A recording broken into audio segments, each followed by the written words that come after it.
I would like to introduce, actually from the brochure, then you just find 4 people, 4 persons, but you find just 2 persons here. Why there's just 2 persons? Because one of the speakers, Birdman, is just her wife.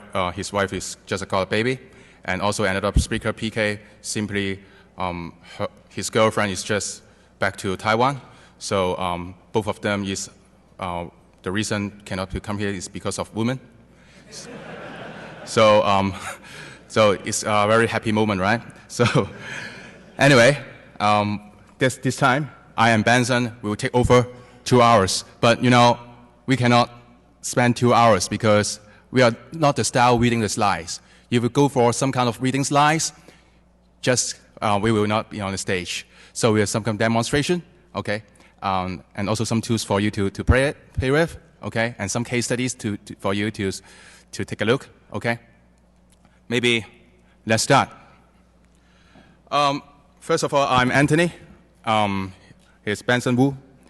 Then also our research founders is Jeremy Chiu is Birdman. His alias is Birdman, and also another independent security researcher, PK. Okay, we need to have a disclaimer. There's no national secrets here. Okay? We welcome spies, secret service, intelligence for instructions. Thank you, thank you, thank you.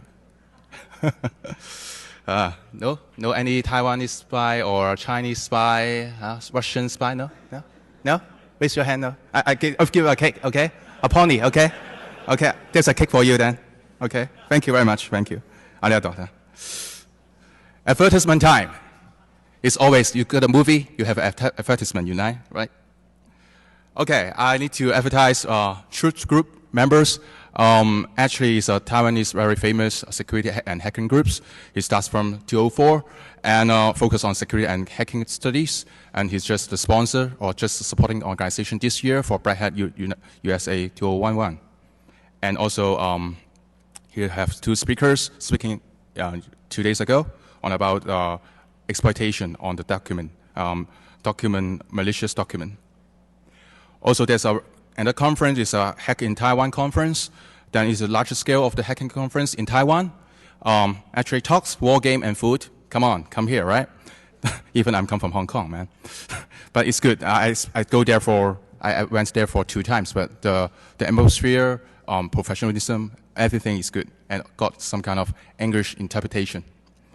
Then happen on every July, okay? And there's a link for you for reference.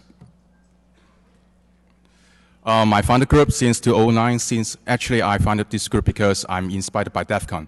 Because DEFCON is really a cool conference with contests, with many talks, and with many people to meet up. You're nice, and also with drinks. So that's really good conference. I could say it's an international conference. So I back to Hong Kong and then hold a group to organize more hacking security research studies.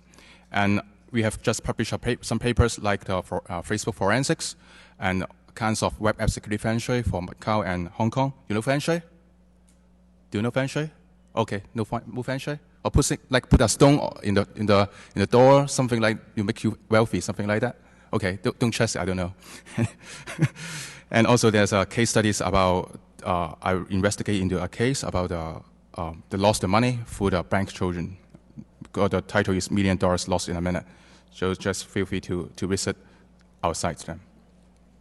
And also I want to promote the Will Smith because he partners with me and Colin Ames last year to give this kind of talk about the China-made malware. Thank you very much. And they have a blog in attackresearch.com. Then I suppose it's a very insightful blog. That's enough, Anthony, right? Let's start, okay? Last year, Will Smith, Colin Ames, and I worked together analyzing China-made malware. We would like this year continue this effort. This year, then, we deal with many target attacks. Actually, Benson, Birdman, and PK comes from Taiwan. For me, comes from Hong Kong. In Hong Kong, there are also some kind of target attack, not just Taiwan. Okay, we are not alone, man. Taiwan is also the major, and Hong Kong is also the major being the target, being attacked. Then we would like to be happy to be present here, and we are selected in the first round in the DEFCON, but we are rejected at Red Hat. Their reason is we are curious about your automatic analysis. Will we come a T-board in Red Hat from here? Because Jeff told me there's 400 and 500 review board members.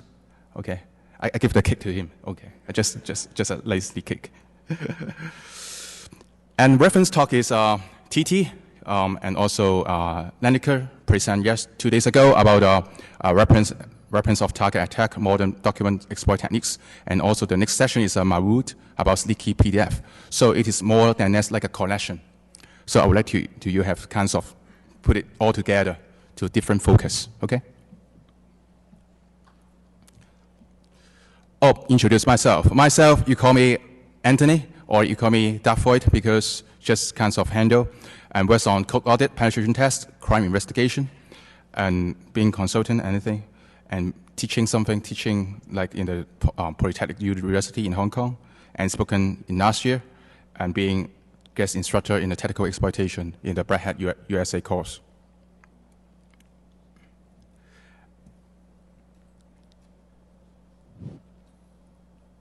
Oh, yeah, I left Benson to introduce himself. Yeah, my name is Benson. Berman and then PK and I, we are all from Taiwan, and we are from the same lab called Secure Lab.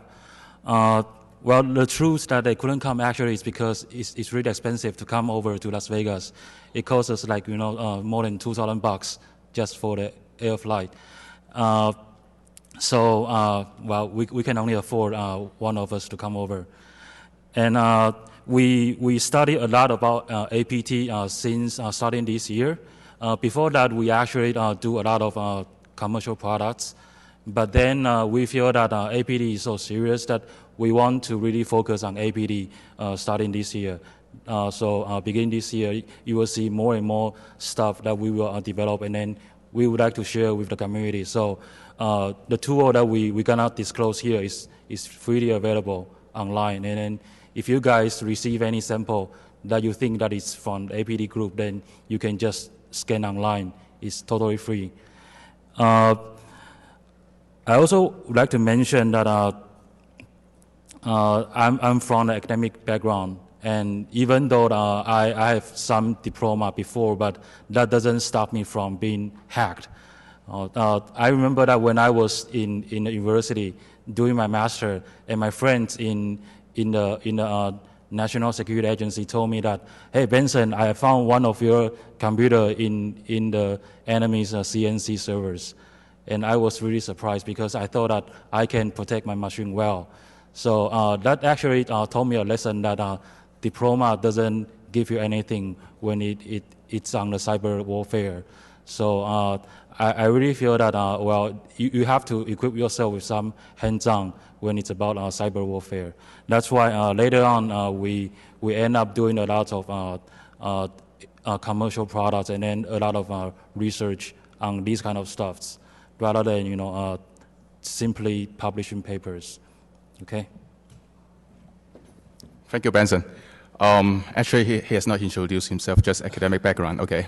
But he is very good at code review, threat analysis. We are working out for the security lab in Taiwan, between Hong Kong and Taiwan. We'd like to contribute this kind of research and service. Birdman, you can't see his face. He's always like that. Not really strange. But I don't know how can get this kind of hat, but anyway. He very expertise in the Win32 and Linux background platforms on the Windows programmings. He is the first one in Taiwan to spread out, but he produced kinds of Trojan or bird spy, and being manipulated by other people and spread out in the wild. And Taiwanese police catching up, and after a while, then the police said, okay, we released you then, okay? The idea is please help us for investigation in the future. So 3 members, 3 employees, that's good. To do the forensics, assist some kinds of digital forensics and investigation incident response. And he's good for rootkit backdoor design. he's a good man, okay? Even he's doing a lot of evil design, but he do a lot of training, okay?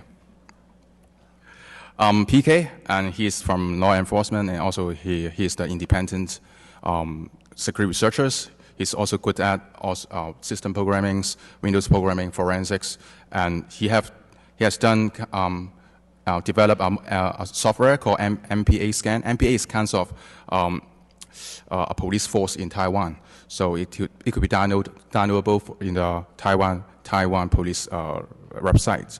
But I know some kinds of reason some people target this software for attack. But he's a very nice, very expertise reverse engineering and system programmers. Okay, start our agenda. I spent 5 to 10 minutes to introduction then. APT stuff is I don't know the terms comes from, but it is easy for people to say it is a target attack, but every attack target person may be quite advanced, but it's specialized target for a specific company, organization, and also it's organized from a group organized attack parties.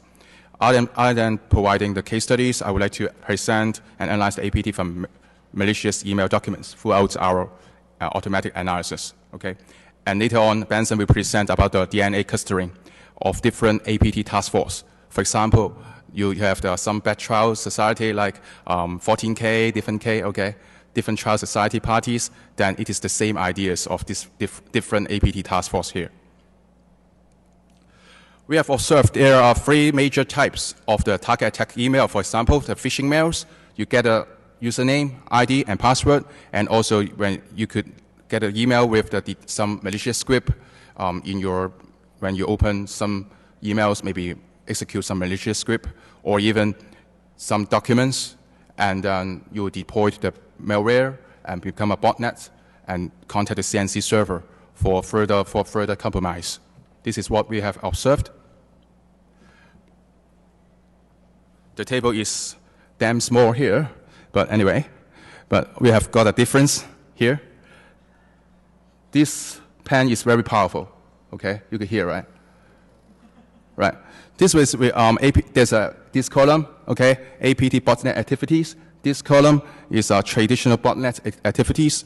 Actually, for distribution, for the APT, I talk about, for example, APT botnet activities, more organized run, and also not cause any damage. If damage your machine, they have no games to play, right?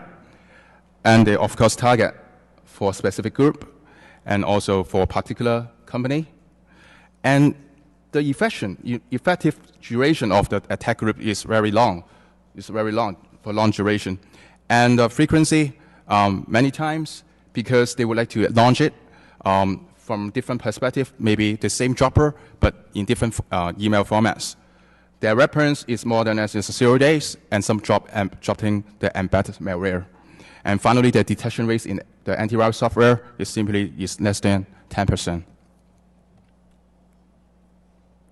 Okay, exciting part is coming. Case studies against a political party in Hong Kong. Okay, we're calling from Mr. X. He always wakes me up at 6 o'clock. I don't know why he wakes me up at 6 o'clock for calling me for help like that. Okay, Mr. X is one of the key person from of our political party. It's like a democracy party. He dropped us an email. He feels suspicious, like the attachment called meeting.zip and also minutes.zip something. And it contains 2 files. One is the agenda.doc and also minutes.doc. And why he feels suspicious? Because he just gave the meeting yesterday before he received the email, and he got this document. It's in coincidence. So he looks like a member meeting agenda. However, it targets all the committee's members in the meeting. And Mr. X also said he got this kind of mails before 4th of June, 1st of July, and before any legislative council member election. You know, 4th of June is kinds of Tiananmen incident, and 1st of July is kinds of a day Hong Kong returned to China. So it's very regular. Instead of some October, because those guys may be on vacation, on holidays, so they did not launch any target attack because they need to on vacation as well. Okay. So I run the very brief analysis in our secure analyzer engine, but actually it is not a document. It's a PE file, okay, and also it's a dropper files, and it creates the minutes.doc is a document shortcut file, and which triggers to execute the agenda.doc. Okay, this is our engine, one of the screenshots. Then you will find that from the startup folder, okay, I point here, startup folder, once you execute, it creates another file, i.e. check.exe.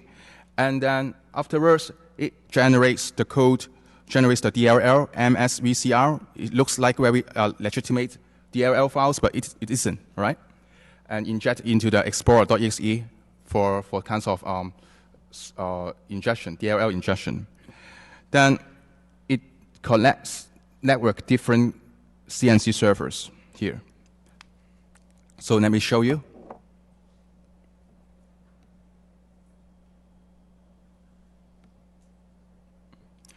Yeah, because of time, there's no time limitation because, yeah. Then you'll find it here.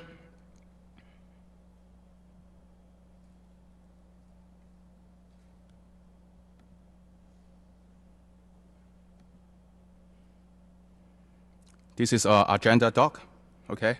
I want to zoom it because I'm quite sure you can see it at the end, in the back, and the doc, and I submit it. This, yeah, from Hong Kong. The CNC server is from Hong Kong. Hong Kong is other than shopping center. It's also a CNC heaven, okay? Yeah, come to Hong Kong, okay? Deploy the CNC server. And then you will find a report here. Oh.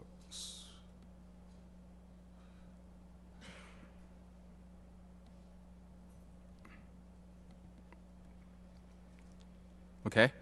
As what I captured in my slide, but anyway, here is what we have shown and analyzed. Because if every time you need to put up the VM and get the analysis, then it's a boring job, right? Every time you put up a VM, every time you run the executable, for every samples, I don't think it's fun, right? So we do it on the automatic analysis. Brad, have you seen it?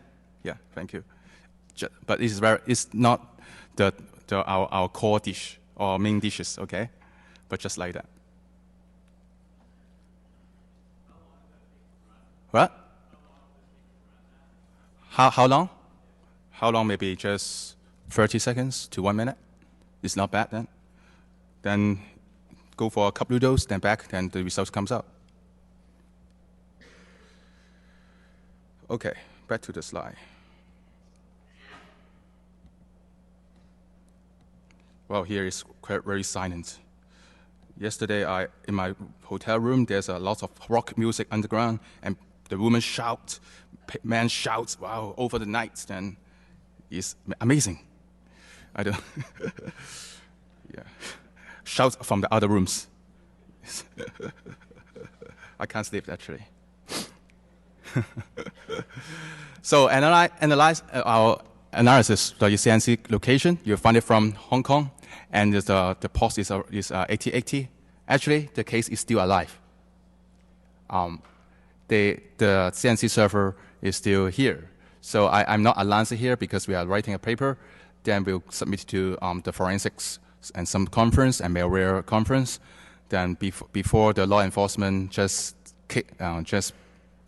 join in to influence our result. Some traditional intelligence of analyze the malware, like the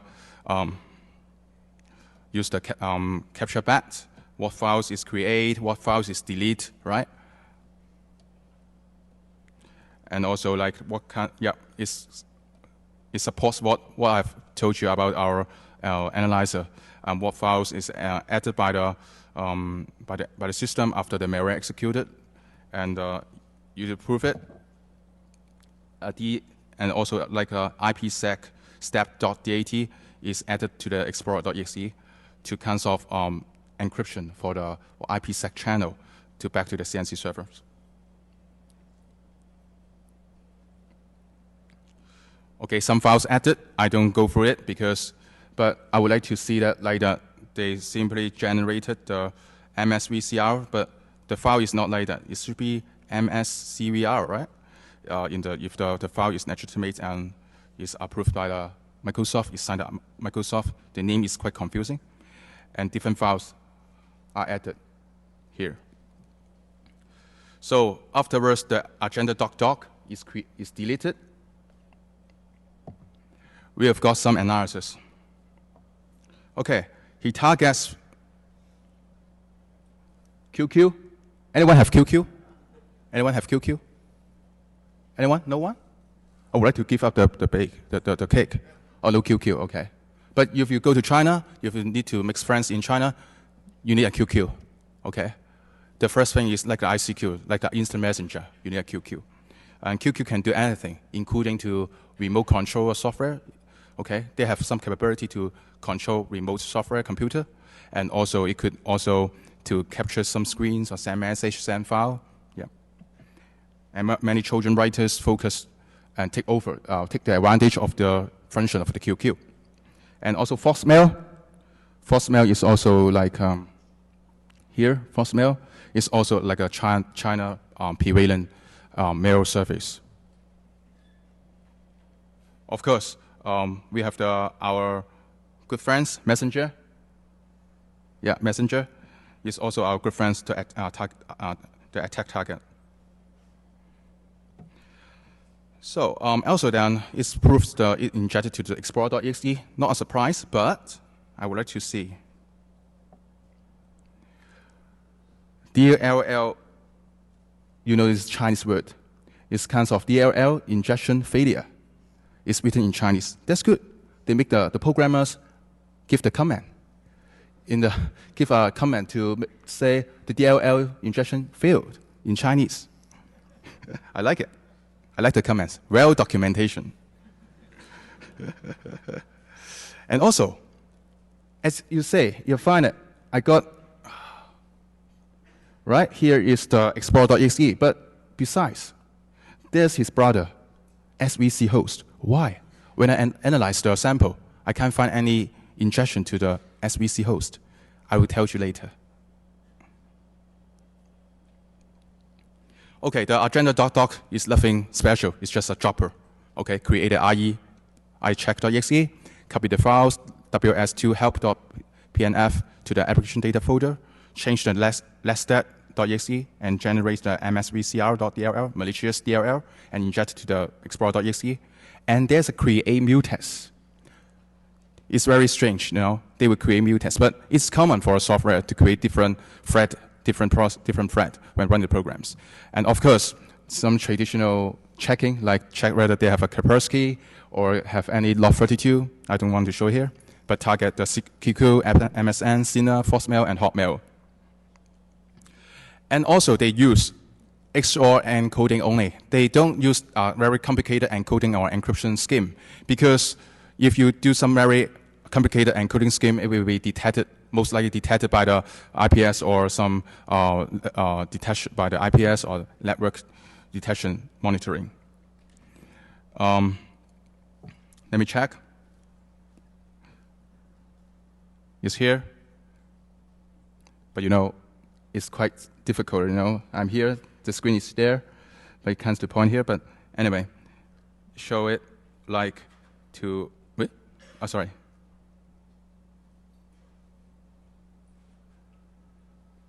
Something that is encoded. This XOR is here, the XOR. Wow, you need to have a teroscope. Have you got a teroscope? Actually, DEFCON should supply it, I know. Then there's an encode here, then looping. And then you find the words is decoded here. Actually, every time you send out the traffic, they will encode the traffic, and once they receive it, they will decode it. They don't do any complicated encryption. Okay. Once we have figure out the scheme, then we find out they get the host name and also the OS type and the patch level. Then there should be more information sent to the CNC server. And also, this is the most humble day, most humble of my day because you know we found a .bmp files compressed in a .cap file under application folder. However, we are doing screen capture by Wireshark, but it is captured by the software and sent back to the CNC server. so this is the screenshot. We do the leaving the network, use the Wireshark, but send back to the CNC server. Damn it. Okay, digging into the tiger's mouth. Okay, some more than that, like if you do the analysis, most likely you just analyze the dropper, right? You go to the different and threat expert, whatever different online sandbox, they just analyze the dropper files, and they will not carry out further analysis. So we carry out further analysis and try to install the QQ, MSN, and see what's going on. And we find that more binaries will have been downloaded to the Windows debug folder. And also malware creates more files in the Windows debug data folders as well. But those files, after those files executed, it will be removed shortly, okay? And also they send back to the CNC server in different compressed format. So we found it. Those CNC servers send an instruction to the victim machine to compress the files and send them back to the CNC server. That's also quite interesting is that the traffic sequence number they set by the CNC server.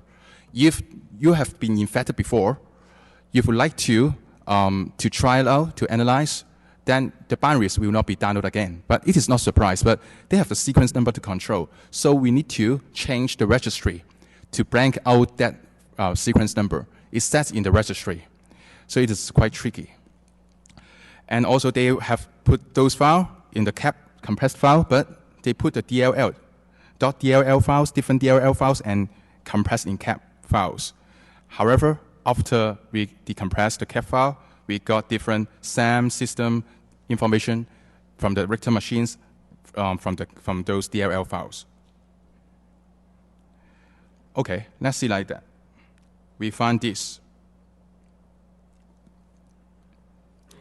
This like a drive file in the .cap file. They capture everything, all your files, the path, and also this. This password. Donald Zheng is not our member. He's just the chief executive of Hong Kong. Okay, we just take him as a fake email address. Okay, then it's better, right? So you find that they have put it in this kind of test format without encryption. After carrying out the dynamic analysis, we got 3 more binaries. We got it. With these 3 more binaries is, one is responsible to collect all hard disk drive. It's a FVC win32.exe and create the file drive under C Windows debug. You have just seen it before, right? And also other files called avc win32.exe. After execute some a short period of time, it is renamed as svc win32.exe afterwards. And it put it all of the data to capture all the connect email accounts, passwords, like the files I show you, and SAM information, system information, to the app data temp directory, and also the Windows debug data directory under C drive then. And also one more binary is acv win32.exe is captured a screenshot for every 1,000 milliseconds.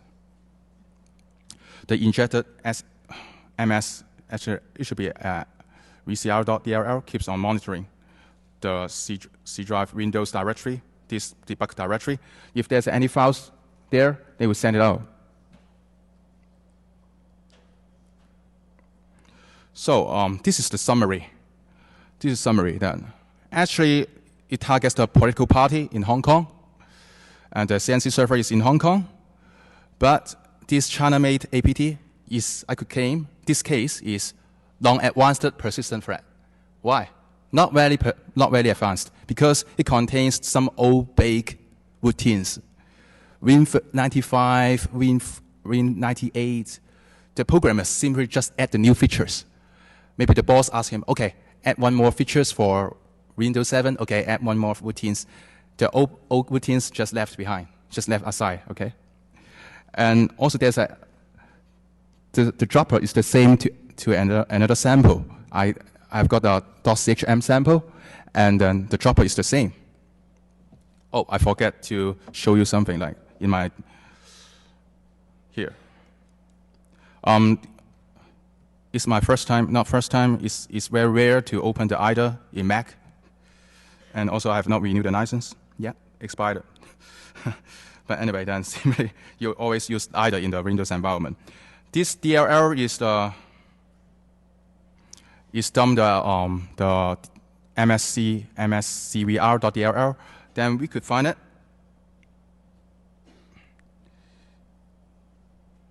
It packet the file as cap. I need to use this one.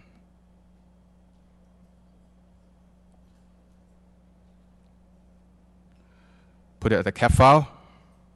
Yep. And also it's a very interesting. They put some different extension like .v2. You never know what .v2 is.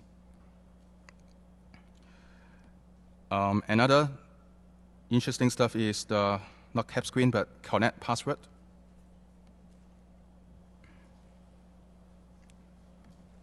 Can you shut it off, this one? Get password, for example, the get MSN. Messenger, MSN password.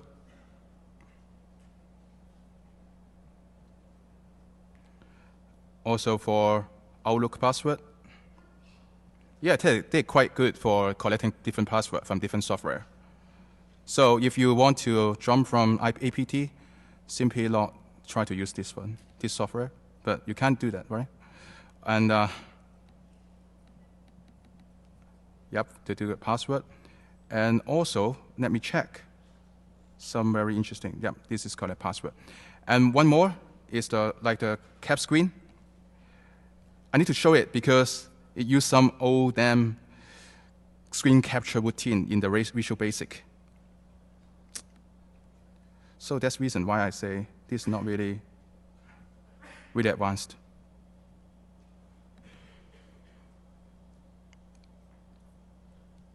Sorry, then I need to hear.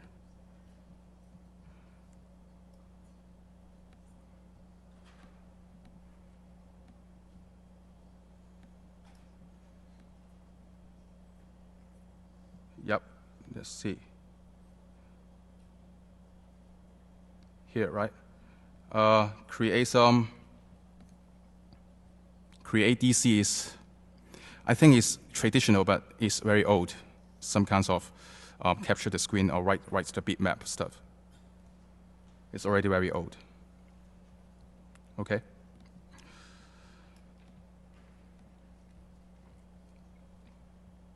So that's the reason I already showed you about that. Okay, let's continue. And the agenda doc is just packed with UPX. XOR is used instead of some complicated encryption. Then download the payload in different stages. The most important is they use some unpopular file extension, like K2.v2, you never know. And I suppose the IPS or IDS, they don't recognize this kind of very weird format, right? And they simply build in, dependent on the built-in libraries. And I find that they use the proper sequence set up by CNC server to manage the victim. This is the, we could conclude, I have got two samples, and I find that their droppers are the same. You find here, this is the agenda.doc. This another one is another executable for my collector sample of .chm sample. You find it? They're nearly the same, except this fork, okay? So I suppose they will just use the same droppers for different teams, or even the same team. This is the timeline my fellow Van2 has drafted. Actually, the green one is the sample .chm sample. The red one, the red one is the agenda.doc I present here the case. We have found that the PU build time of the .chm sample, and then we could find the agenda.doc the build time is near the same, is around the time. It's April, between April and July. And we will find that also the phishing mails and also the phishing mails received and the build time, the MAC time, and also report time is around the time, around the same. Near that period in July, between July and June and July. Yeah, this is my dog.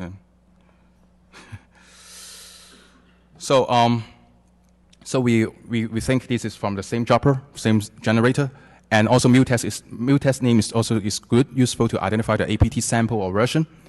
And this case analysis simply supplements the tracking GhostNet reports and also the median report, because they do some high level, just describe the process, but we do the reverse engineering and the further analysis, then it's much more, give more details to you. And afterwards, as a malware analyst, we will find that, do we need to analyze 10,000 samples from the single task force? It's too time consuming. Can you back to the office and say, boss, I got a sample. I need to close the door for 3 days and analyze the sample like that? I suppose you should be fired, right? 3 days and analyze it? No, you should know that how to respond, what's the characteristic, right? And also, do you think about whether you get a sample and you think that you are already the target? No, then this is kind of traditional thinking or intellectual before, because when we receive the malware, we don't think it's target or not. Another case too is calling Mr. X again. He's very free and always check email and always get this kind of target attack, but I want to help. And there's another file name called official reporter list from the Legislative Council News. This is official email. This is the party extension. Then the Chinese is very official. The format is craft. And the most important thing is, if you trust Gmail, you suck. Okay? No problem? This is, the name is kind of official reporter list of the Legislative Council. Though you will open it. However, I need to analyze, right? Because he wakes me up in 6 o'clock. He needs to treat me drinks or dinner, okay? And also then need to say grassroot horse then. Do you know these two horse? Don't know? Anyone knows? Oh, you know it? Yeah, okay, get it. But don't speak it to the Chinese, okay? Okay, oh no, just come here. Yeah, because I can't throw it. Yeah. Okay. These two lovely animals is kinds of motherfucker. Okay. Okay. But it's blocked in the China internet because they use the grassroot horse instead. Okay, in Chinese and also English. Okay. I also wrote this kind of door last year. You could read back my video. And after the analysis, we do the DNA analysis. This is what we want to do. I find the samples, the Excel samples, I upload to our engine called APT Disser. We find that these samples belongs to here. You find this is an evil circle. Very evil, you know. If you find you are targeted by this evil circle, please take care. Extreme care. Okay, this from China. Okay. This also from China. Okay. But these samples is from here. We group the clustering from here. And the different color means different years. Different kinds of year of the exploit of the build time years. Okay? The detailed analysis will be from Benson. It will be much more cool. This is the old version. Then we got the exploit name, the build time, and the group C. Yeah. And this is the analysis. You see it before.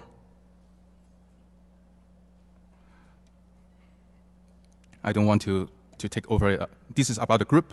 The APT group is the dropper. Always the dropper.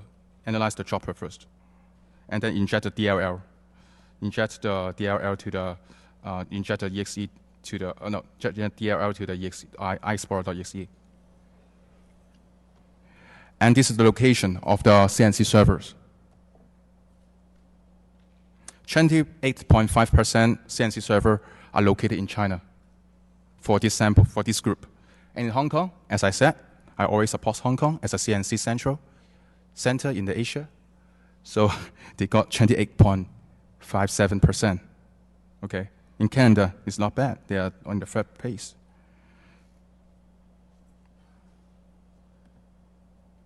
So we will soon review more about the analysis about our DNA clustering. For peace or warfare, Pen 1.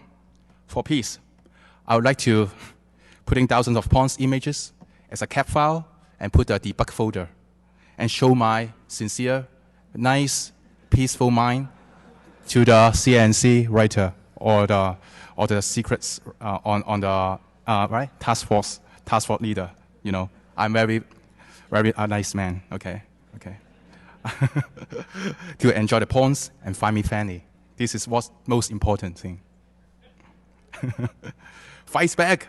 Okay, set up a CNC server, purchase malware pack, putting malicious PDF, document Excels in a cap file, and they must open it. They must open it, right? They will read it, right? To see what's going on. It could be fun, excited. But I've not tried it yet. So we have the prompt from Chinese. Cooking beans on a fire kindled with beanstalk. The beans whipped into the pot, originally born from the self-same roots. Why so eager to torture each other? You know, we can't do it the same against them, but we would like to see what could help to analyze and to see what we could help to this community. Special thanks to my VX fellows is Wan2 and DDL and analyze these samples for me. And here, Wan2 is very old guys, but he is very passionate over the reverse engineering and analysis of the sample and write a detailed paper. Then please stay tuned. I will publish it and let you know. Okay, Benson, your turn, man.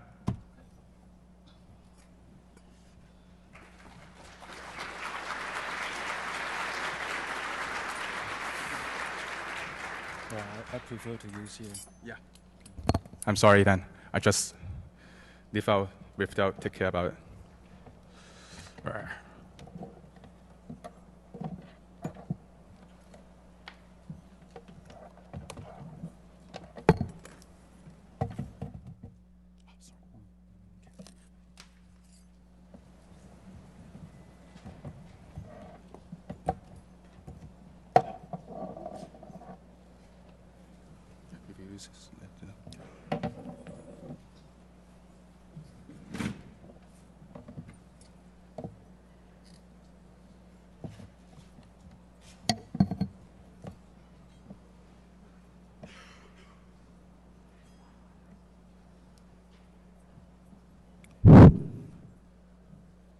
Okay, on my part will be another 30 minutes.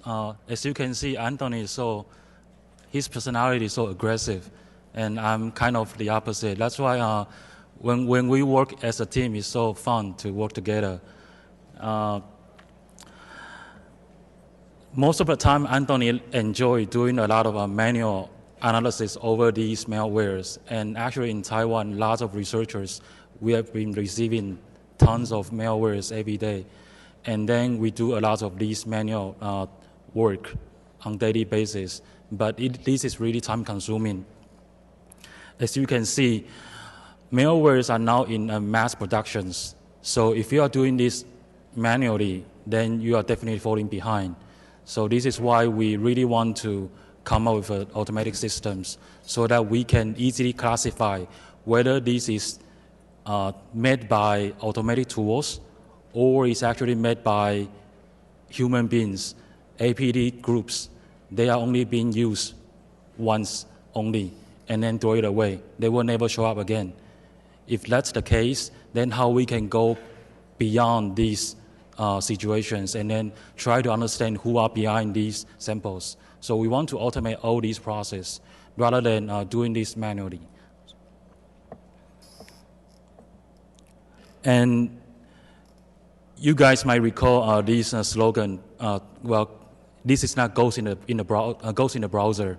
Well, Google says ghost in the browser, so they are good at goes in the browser, but not goes in the networks. And this is what we think. APT is actually goes in a network. Once they get into your network, they try to stay there. So they are not like, fast in and fast out. They actually try to get into your network, and then they try to stick there, and then they never want to get out. So they try to stay inside, hide and seek, and then try to steal everything they can steal, and then try to escalate the privilege until they can steal more sensitive, more confidential data. In Chinese, that's how we written it, 网络里的鬼.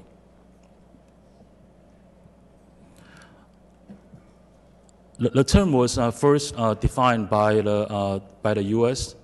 Air Force. They call it advanced persistent threats, which we think is very appropriate because by being advanced, it's actually relatively compared to the victims. So it's not necessary that I have to use the most non-patch zero-day exploit in order to invade your system. As long as I know that you haven't patched these exploits, then I can invade you successfully. So this advance is more or less in a relative manner. While being persistent means that I'm really determined because I'm being supported, I'm being funded. In order to invade your network, it's actually part of my year projects. I really have to get into a network, otherwise I will not accomplish my missions. So that's how determined I will be. So all these victims, we can see that oftentimes they always have good security controls. They have good sense of security, and all these employees they actually have good eyes. They know how to see errors in these spellings, errors in these social engineering emails, but still they still get APT attacked and then successfully, because there's really no way you can get away when you are being targeted by these APT task force, because they are so determined, and the emails are written so well that they look just like exactly from a genuine person. That's why you see Google are being owned, ICE as well, and then many more. The reason we mention Stuxnet is because in order to launch the Stuxnet successfully, they actually attacked several companies in the science park in Taiwan in order to get a certificate so that they can sign these drivers.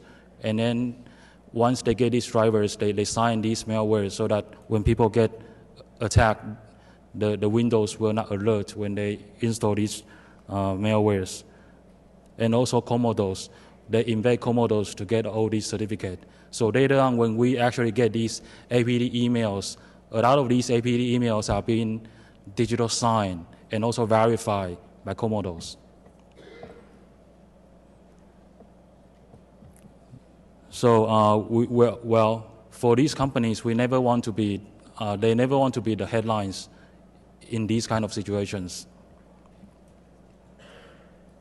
And of course, everyone knows this. And this chart is actually from McKinsey. They actually analyze a lot of data from IDC and also Bureau of Labor Statistics. From this chart, it's actually telling you that a lot of these large enterprises, they own lots of data, so much data that they never knew that they have this amount of data. For example, large enterprise typically own more than a terabyte of data. So that's hundreds and thousands of enterprises in the States. And in fact, also hundreds of companies more own than a petabyte. So you have so many data that is so juicy. These hackers, they just want to target you and then try to see how they can do APT on you. So if you have too much data, then you have to protect it well. Otherwise, well, a situation like Sony would happen again. So this is some samples that we share here, what we receive in Taiwan. And this is from real case. For example, a lot of professors in school, they would receive these on annual basis. For example, receive these kind of call for papers and also acceptance notifications from people pretending from the National Science Council, sending the malicious PDF to them. And this is from genuine email accounts, but that PDF is containing malware inside. But that couldn't be identified by any antivirus tools on the market, because definitely these APT task force, they would do this QA before they release these phishing emails. So it's really hard to teach how these professors can get away from these targeted emails, because there's definitely no way they can get away with their good eyes, because that's a very genuine emails. And also, these attackers, they will send you invitations, asking you to give a speech, asking you to give a talk. And then these people are also real people, some professions that really exist. And then again, you couldn't find all these malicious documents with existing antivirus tools.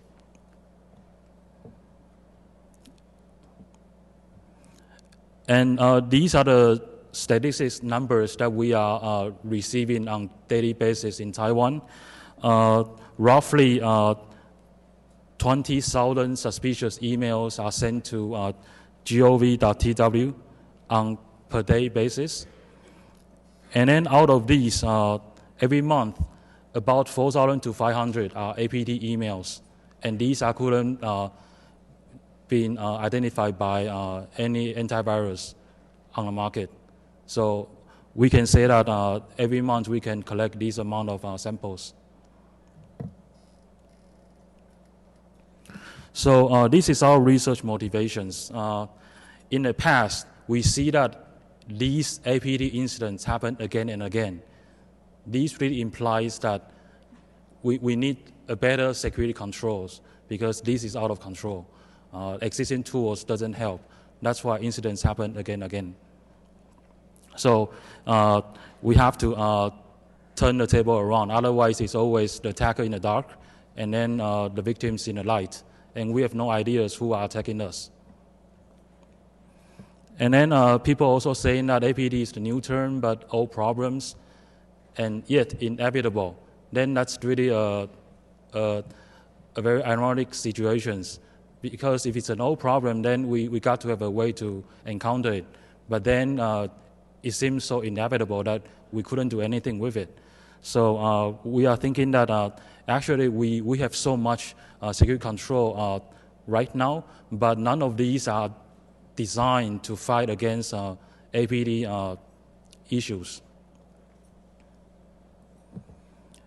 And then also because APT is highly targeted, it's very hard to collect these samples from the way how we collect viral samples. Right now, viral samples are being collected through honeypot or honeynet, but these APT samples will never reach all the honeyNets that you deploy.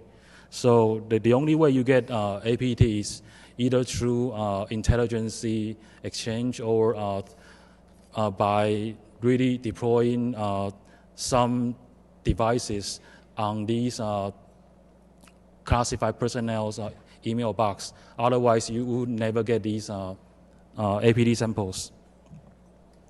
So there is a Chinese saying that we must first sharpen our tools, otherwise you wouldn't see the attacks going on. So our research direction is that we want to analyze these samples so that we can see the groups behind these samples. In the past, it's always receiving the viral samples, and then we determine whether it's malicious or not. Then that's it. We never try to see who are behind these viral samples.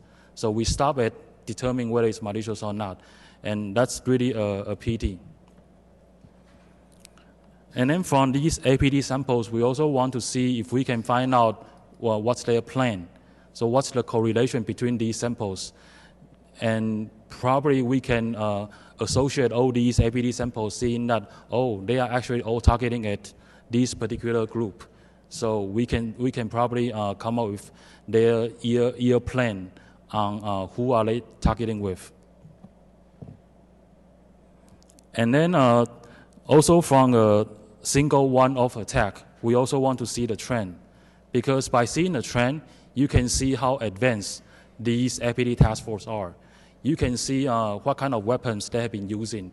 Because the weapons they use, they have to spend money to buy it. So you can see how well they are funded. And also you can see how persistent they are, how many years they have been in this cyberspace, and how active they are. Sometimes you see them being so active maybe for 1 year, but then they stay very silent for another year, but then all of a sudden become so active this year. So you can see all these trends very easily if you have automated tools. But if you only have one antivirus on your hand, then you can only see one-off attack once at a time.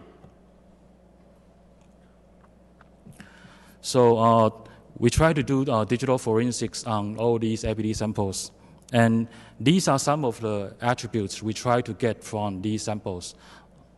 Just to name a few, for example, malware features, what exploits are being used. So usually we associate these exploits with CV numbers so that you know exactly what CV exploits are being used. And also the CNC networks that are being leveraged, because these CNC networks, they usually imply the stations that they deploy in different countries. And also the emails, who are they targeting? Who are they pretending they are? And what's the content inside the emails? And also the victim's background, and also the time of attack. Usually the time of attack would matter because they try to do social engineering. So for example, when they send the meeting notes, the meeting notes will be associated with, will be very close to the meeting time. So the time of attack, it also matters. And how are we different from malware study in the past? Study in the past, they have an assumption that all the information they analyze are very 100% accurate. For example, if they do signature-based detection, they do exact match. So if you doesn't match this signature, the pattern doesn't match the signature, then they will say it's not malicious. So that's how antivirus does. And for behavior-based profiling, if your behavior doesn't match the profile they did, then they will say you are not exhibiting a malicious behavior. And if you are not exhibiting your malicious behavior in a sandbox environment, or you pretend not to exhibit the malicious behaviors, then they cannot profile your behaviors at all. So they have an assumption that they can see through you and they can observe the exact behavior you are exhibiting. But what we see is that malware doesn't behave that way, because they are usually packed, they are usually encrypted, and they are designed in a way that they don't want you to be analyzed easily. So you have to tolerate some errors inside, and that's why some of the theories that we use, they allow some errors and then allow some information being loose. For example, we use some rough set theory. So rough set theory is almost like the opposite of fuzzy. And then we also use data mining so that we can easily associate all these different attributes. And then we also use clustering so that later on you can see how we cluster all these different APT groups, and then etc. So we use a lot of mathematics to help us analyze our data. And then of course we not only use static approach. In case where static approach doesn't work, we also use dynamic approach. Our background comes from dynamic approach, so we know very well how to observe malware in a sandbox environment. We know very well how to trigger them in a dynamic environment, but we know that it's very time consuming and you cannot replicate you cannot replay the required parameters to trigger them. So dynamic approach is really the last actions that we will do. And so we will apply static approach first.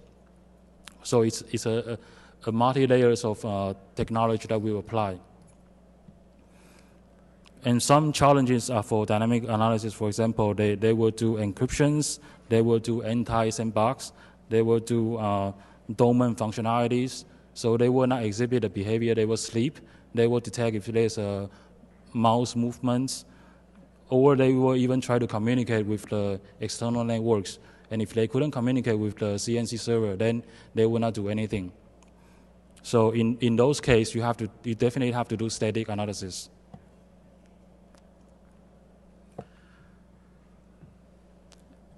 And then on the static analysis part, we also implement lots of parsers, lots of static analyzers on our end. So we try to analyze all these PE codes, all these shell codes, and then all these known packers. So we implement all these well-known stuff, and then we do the static analysis part by ourselves. Later on, you can see the demo. Our performance for analyzing one APT samples using one computer is like 5 seconds to 7 seconds. And then we can finish the whole analysis.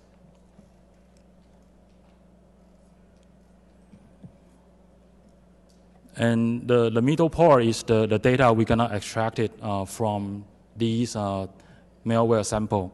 You can see that if we can identify what exploit are being used, we will give it a name, for example, the CV number, and then what shell codes are being identified, and then what kind of CNC network are being used, and then also are there any suspicious structures. So we will also walk through the suspicious file structures. And then we will also try to locate any known malwares that are being used.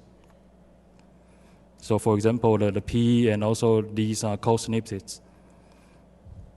And then if we try to run it in a dynamic environment, we'll also try to say that, well, when it's being executed, where it would hook in the runtime environment, what registry key you will try to modify. Then if you are being compromised, then how you can try to remediate yourself. And then once we extract all this data from the samples, we will try to normalize it into APT attributes, because now we will try to do the clustering.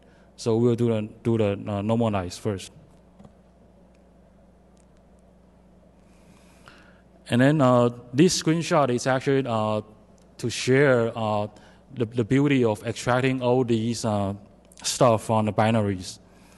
Of course, we can easily get all these binary doing it manually, but with a system, we can get this data very easily. And some of the interesting stuff we get from these binary strings is a new trend like this. Anyone used Plug before? Plug is very famous in Asia, but I think Twitter is more famous here in the States.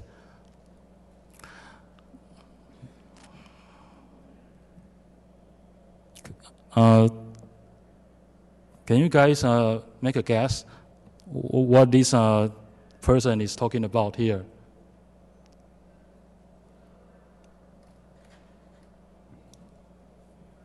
This is definitely not a human language, right?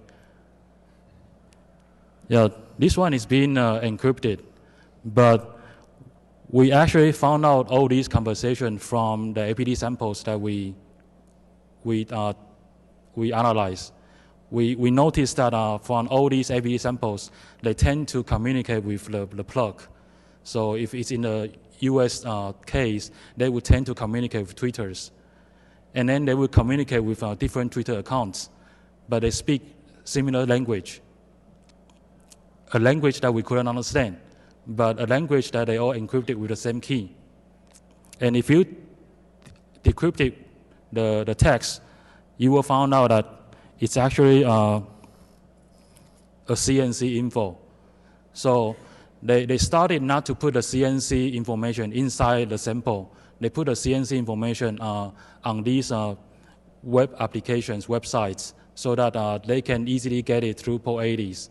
And then they can easily redirect all these botnets activities easily.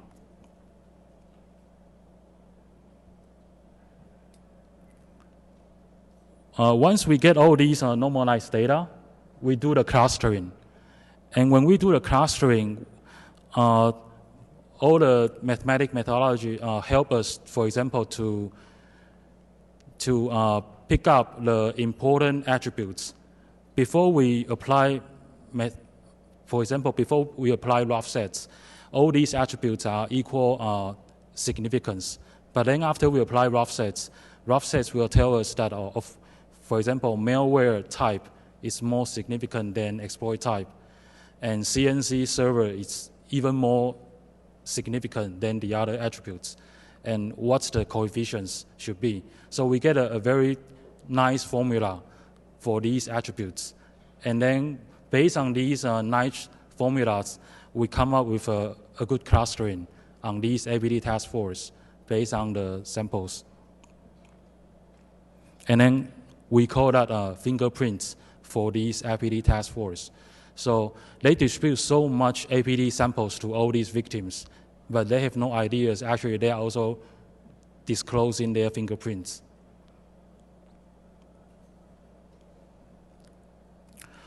So to make a common basis when comparing all these data, we actually use a common samples. So we use the sample from MITA. It's a public data, contagio dump. So they are about like 242 APT samples. So if you guys are interested, you can also download it from the MITA's websites. That's the sample that we use. And we also compare our detection rate with antivirus. But before we mention the detection rate, let's see how the antivirus perform when they are scanning against these viral samples collected from honeypots.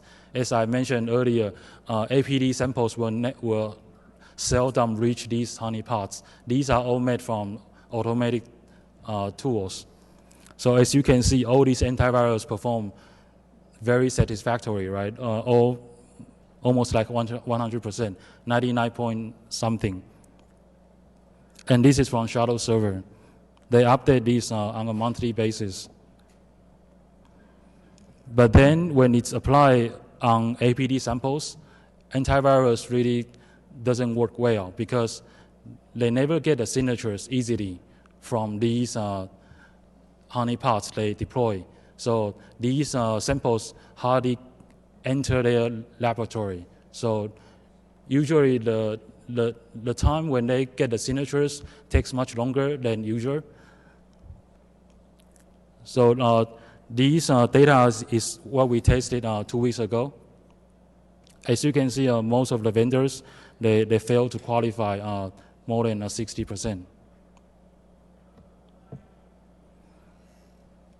And the one that we're gonna share with you online, the APT Deezer, that you can try online, and it's free available. This one has a detection rate of more than 94.6. And of course, it's not only on MITA samples.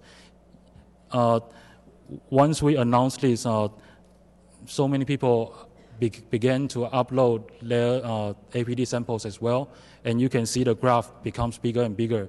The community really contribute a lot, and then the overall APT task force graph becomes much larger than the original 200 something.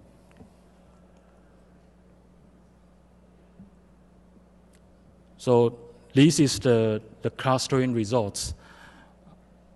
After we analyze all these samples, we actually can see the task force behind these samples. If you only analyze these samples individually, you have no idea which groups are behind these samples. But then when we use all the methodology that we mentioned, we actually can see that there is one group that is very big, which we call Group A. Of course, we also have the geographical location, but it's too sensitive, so we don't mention it here. So you see Group A, which is huge. And then you also see a second small one is Group B, and then you see Group C. So we will take the top three here and then give you more detailed data.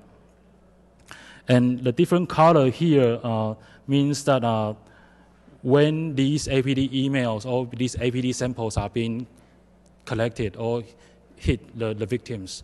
So you can see their active time.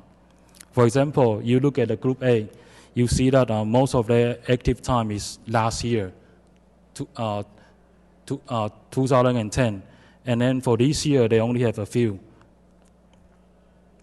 This is based on MILA sample, so it's 242. But later on, you will see that after the communities submit lots of samples, you see the graph change dramatically. You see new groups coming up. So these are the top three. So for Group A, you see they actually leverage CNC server like 23. And these are the weapons they have been using repeatedly. Some are pretty new. For example, this one. This one is the one that have been used to attack RSA. And then this one is Group 2. And then this one is Group 3. And then if you know the market price for all these exploits, then you can see how well they are funded. And this is the CNC servers they try to abuse. And you can see the countries are like Taiwan, US, Hong Kong. So these three dominate more than 50. So I would say that the reason Taiwan is being abused a lot is because the bandwidth in Taiwan is very stable and reliable, and geographically it's very close in Asia. And also Hong Kong, Anthony mentioned, Hong Kong, they respect your privacy so much that when you do something evil, they don't even try to disclose your privacy when you host a machine in ISP. So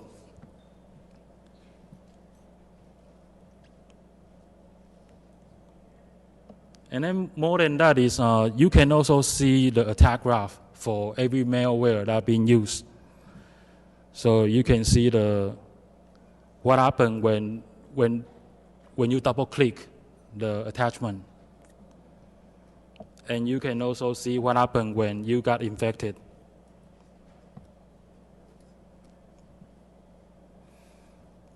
And even the bug comments that are involved inside these APT group. And these bug comments are very helpful in identifying the APT task force as well. And if we only look at APT Group A alone, you can see these Group A highly rely on CNC server in Taiwan. So if we look at three groups together, Taiwan is only like 20% to 30%. But if you look at Group A only, more than 50%, like 50% of their CNC are located in Taiwan.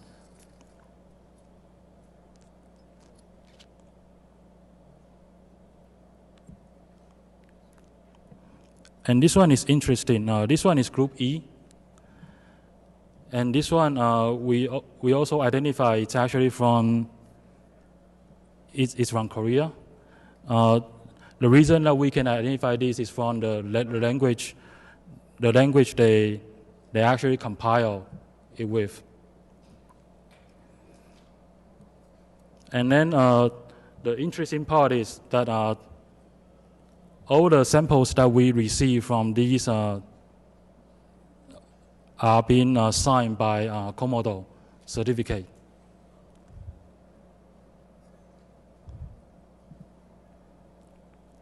And when we submit to Virus Total, only one antivirus can detect that. So it's a very low profile APT attack.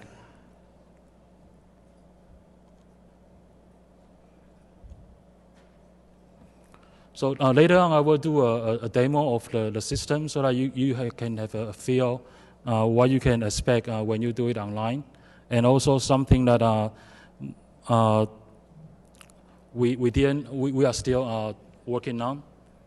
So from the META sample sets, we can easily identify the major task force behind these samples. So the more sample you submit, then you can easily identify how many different groups are actually behind all these samples. And then you can easily identify how many weapons they have been purchased, how many different exploits they have been using repeatedly, utilized. And then one interesting thing is that they keep on changing the exploits they use, but the embedded malware tend to stay the same. So inside these exploits, the malware they use, what we call remote administration tools, they tend to use the same RAT tools. So these embedded malware is limited to a few one. So for example, in the States, it will be probably like a poison ivy, will be a very famous one. And then we also found out with these APT samples, we actually extract hundreds of attributes, but among these attributes, very, very significant ones are CNC servers and malware use. And less significant ones is the exploit type, even though APT task force, they will use dozens of different exploit types.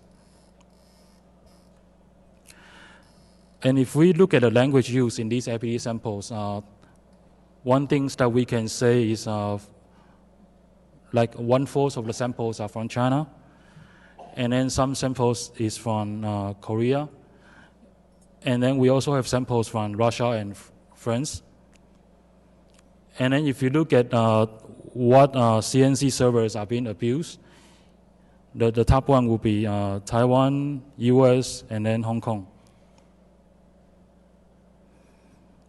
And then this one is readily available online, where you guys can try. It's when you upload a binary, it will give you a graph, and then it will also tell you whether it's an APT file or not, or it's only a normal virus. So if it's only a normal virus, then it will not put you into the graph. So this graph will only draw an APT task force graph.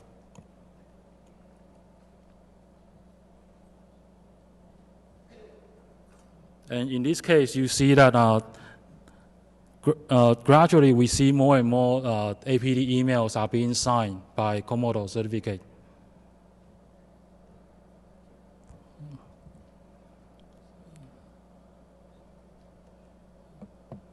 So you see emails have been digitally signed and then verified.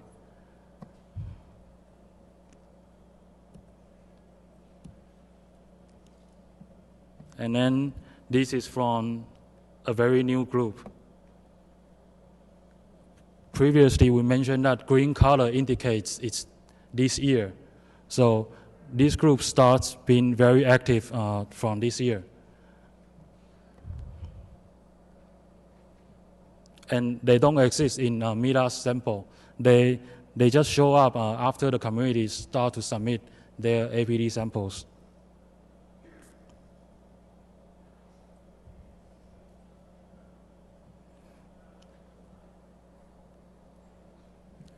And then, so I will demo this one here. So this one is also an APT email sent from someone I would trust, because it's sent from an academic institution, and basically it's saying that greeting something, and then it's also a PDF. And as you can see that Google doesn't alert me with virus emails. And also when I save as in my computer, the Microsoft antivirus Security Essential also doesn't alert me as well.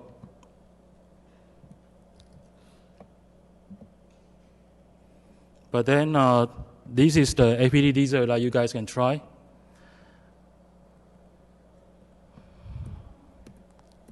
I then can upload this one.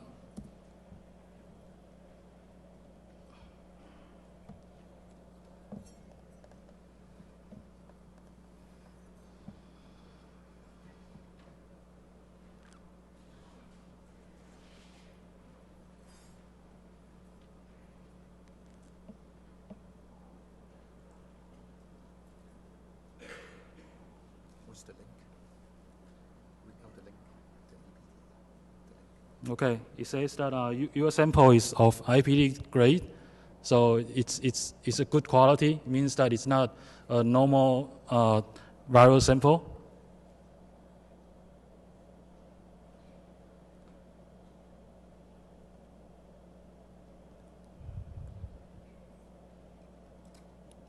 And then it's from group A. So it not only tells you that it's malicious. Remember that when we try to open it inside Google, Google doesn't tell us it's malicious, and also our antivirus tool doesn't tell us it's malicious.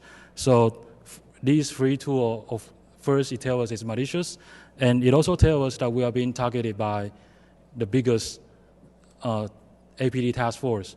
So since we are part of their plan, they will never give up until they are successful.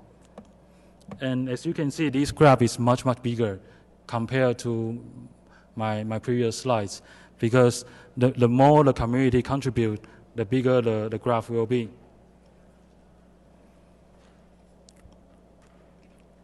And then we also have, what we are still developing is,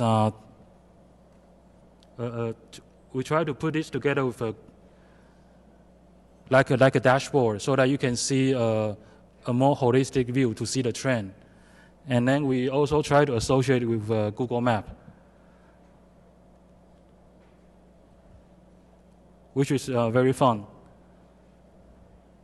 For example, we try to see Taipei, and then later on we try to make it together with the street view. So probably you can see a hacker is sitting there on the street. Yeah. Real time. And this is something the US can do easily, right? Because you guys got a satellite. Okay, yeah. Okay. Pretty cool, right? Actually, if you begin a CNC or a deploy CNC, or you locate it, man, actually it's my honor to work with Benson, Bertman, and PK to perform the secure lab, than to give this research like that. Actually, for me, you know, as Benson said, every time we do the manual analysis is quite very time consuming, and even from the same generator, we can't respect what is the task force behind. We need to identify the evils behind, you know. Otherwise, you never just every day you take a routine job to analyze. It's meaningless. We need to escalate the analysis level, one up more level, so you can make your strategic plan on how to respond to incidents and how to make the controls, instead of just buying different boxes, firewalls, IPS, and you say you have done the control. This is not our story in the future.